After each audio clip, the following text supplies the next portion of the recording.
The NFL is America's most watched sport, but behind those epic touchdowns and highlight reels, there's a rule book filled with so much garbage that fans often feel it's written by a bunch of bored lawyers rather than football people. Today we're going to be breaking down the 3 dumbest rules in football, the ones that turn hustle into heartbreak, fun into frustration, and every Sunday into meme material. And I promise you, by the end of this, if you did not know about these rules or how they started, you are going to hate them even more than you already do when they happen to your favorite team on each and every Sunday. Rule number 1 that makes absolutely zero sense is the fumble out of the end zone rule. Did you know that Rule 8, Section 7 of the NFL rulebook states that if a player fumbles the football out of the opposing end zone, it's considered a touchback and the defense gets the ball at the 20-yard line. This weird, nonsensical rule traces all the way back to the 1920s and 30s where players were playing hot potato apparently. I guess they were trying to fumble the football forward and maybe hope that one of their players would pick it up and run it into the end zone. But regardless of how impractical and altogether just risky and dumb it would be for a team to try and consistently take advantage of a play like that, this rule is not even consistent in the slightest. Because anywhere else on the field that a player fumbles the ball and it moves forward, or better yet, fumbles the ball and it goes out of bounds, they maintain possession of the ball wherever it went out. But for some odd reason,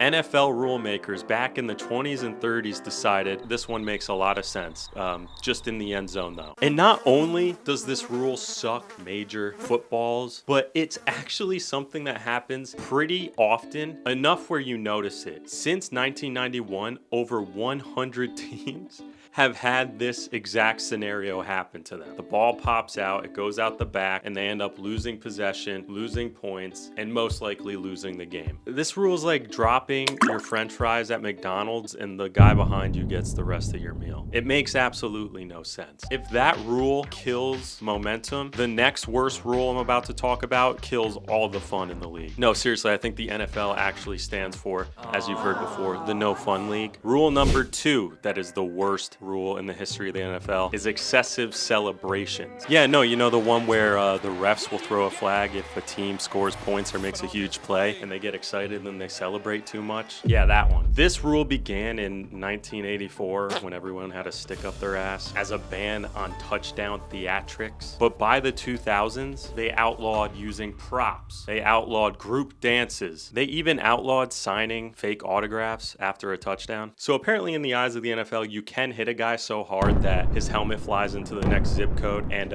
adds on to his compounding already CTE diagnosis. But the second your celebration is just slightly too intimidating for the average viewer, or maybe just involves a little too much laughter and joy, they're gonna draw the line and throw a flag on you. And if celebrating big plays ruins games, then sacking the quarterback must be the final boss. Yes, rule number 3 that I think is just one of the worst across the board, roughing the passer.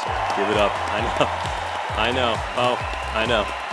It's the best, isn't it? It's really a good one. Yep, it sure is. Now, it's not the concept of roughing the passer that I think is a terrible one. It's just the implementation of the rule itself and the consistency at which the refs call it, which there is no consistency. Originally, this rule was formulated back in the 1930s, and it was tightened in 1979 when too many quarterbacks were getting injured, which is fair. I mean, you guys have seen the tape of those old school football games and some of the hits that players like Terry Bradshaw and Warren Moon were taking. It truly was like a gladiator field every snap out there. There was no regulation. People were going for late hits. They were going for guys' knees. They were going for their heads. It was an absolute bloodbath. I agree 100%. So in theory, this rule is great and it makes sense. We protect our star players on the field. They are the most important player on each and every team. But roughing the passer has gone from something that was just meant to protect quarterbacks to a rule that just protects the quarterback who is considered the current golden boy of the league at the moment.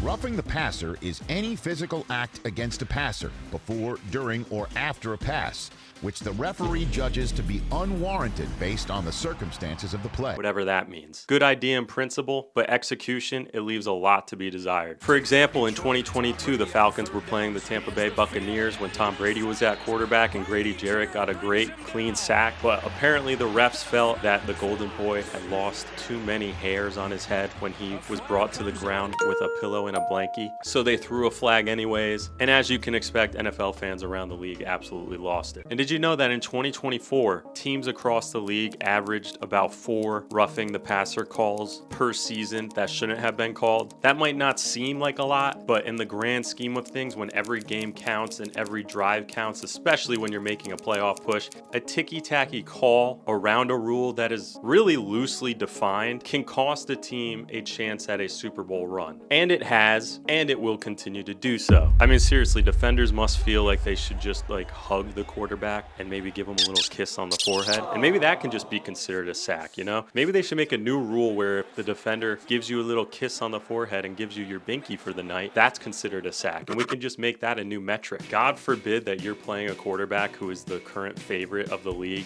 The refs are going to treat him like he is a newborn baby. So if your team is trying to sack him, just give him a kiss. Just give him a kiss instead. Just a little one. Not too hard. Not too hard though.